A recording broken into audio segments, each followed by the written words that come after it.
A graça e a paz do nosso Senhor Jesus Cristo seja na vida de todos. Hoje nós vamos prosseguir a partir do capítulo 7 do Evangelho de João. E na minha Bíblia tem o seguinte título: Jesus e os seus irmãos, ou a incredulidade dos irmãos de Jesus. A partir do verso 1 diz assim a palavra do Senhor. Depois disso, Jesus começou a andar pela Galileia.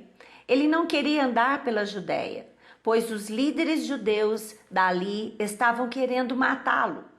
Aconteceu que a festa dos judeus, chamada Festa das Barracas, estava perto. Então os irmãos de Jesus disseram a ele: saia daqui e vá para a Judéia, a fim de que os seus seguidores vejam o que você está fazendo. Pois quem quer ser bem conhecido não deve esconder o que está fazendo. Já que você faz essas coisas, deixe que todos o conheçam. Até os irmãos de Jesus não criam nele, não acreditavam nele. Ele respondeu para os seus irmãos: a minha hora ainda não chegou. Mas para vocês qualquer hora serve. O mundo não pode ter ódio de vocês, mas o mundo tem ódio de mim, porque eu afirmo que o mundo faz mal. Vão vocês à festa, mas eu não. Não vou porque a minha hora ainda não chegou. Disse Jesus isso e ficou na Galileia. Nós vemos aqui nesse trecho da palavra de Deus que os da casa de Jesus, os seus irmãos, eles não acreditavam no ministério de Jesus. Eles não acreditavam que foi Deus Pai quem o enviou. E de uma certa maneira, eles estavam aqui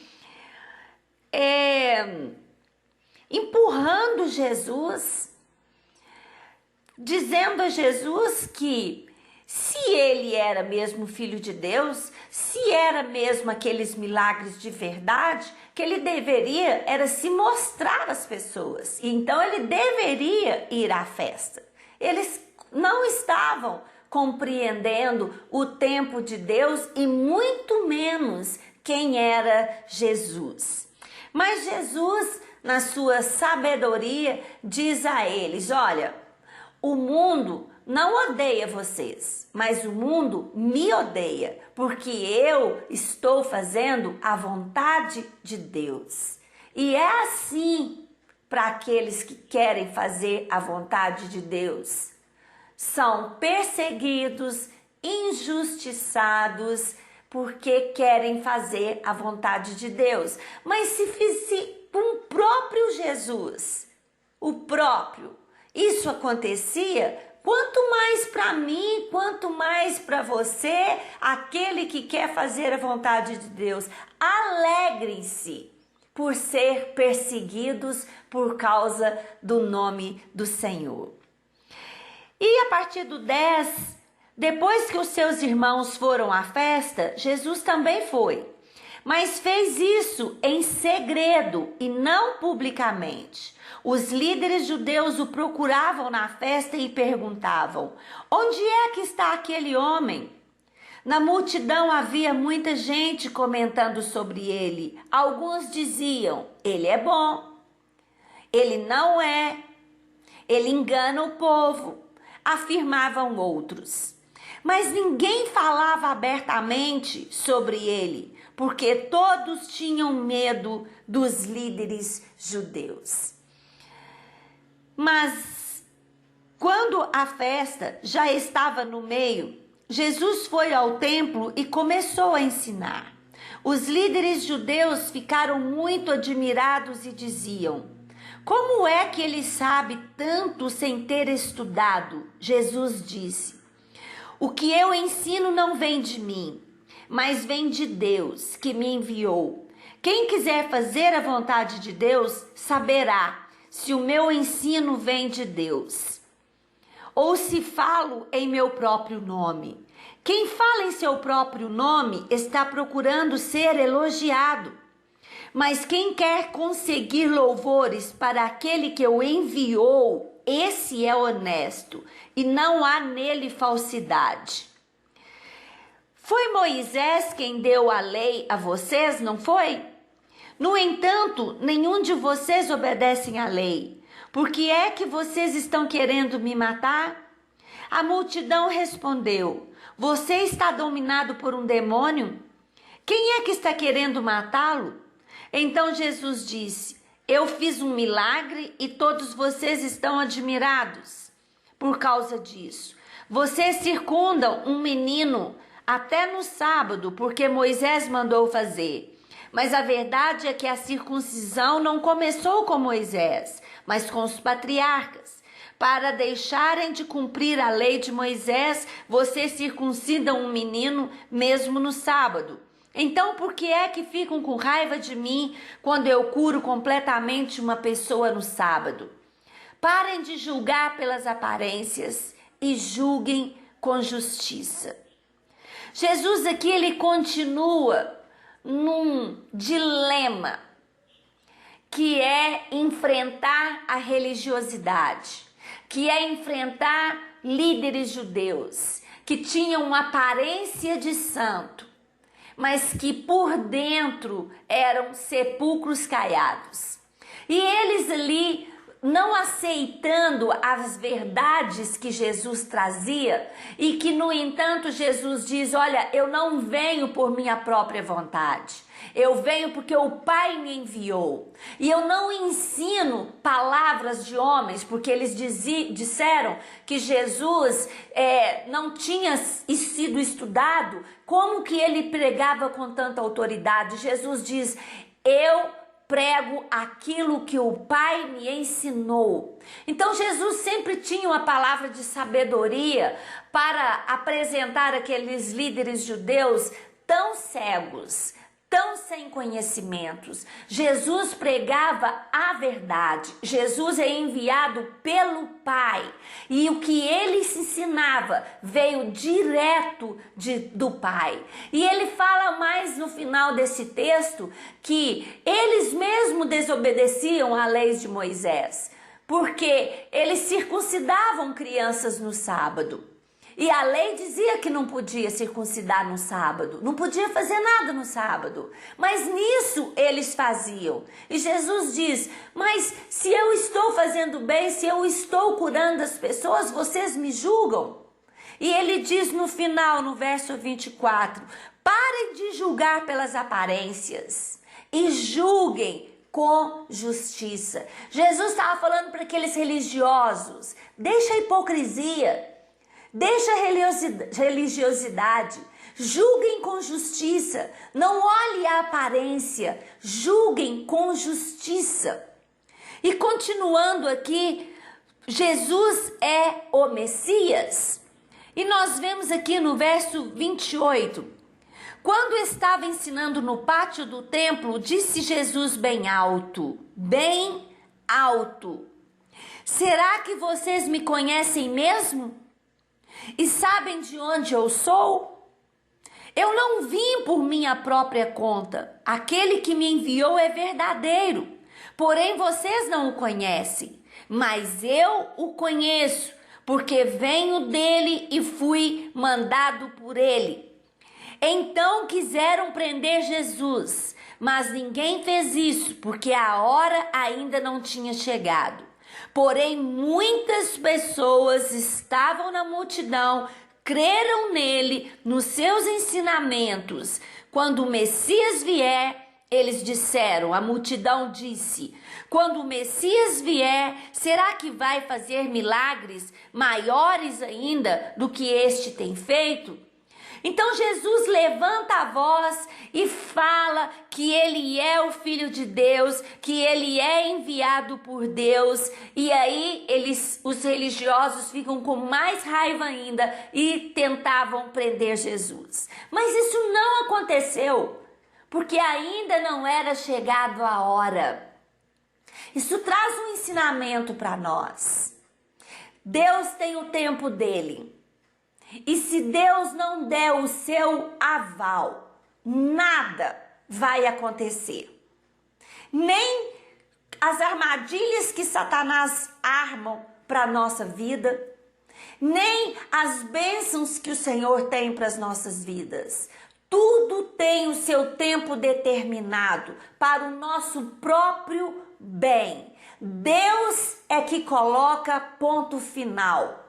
Não é, no nossa situação, um diagnóstico médico que coloca um ponto final, não é a palavra que está desempregado que é um ponto final, não é uma catástrofe que é um ponto final.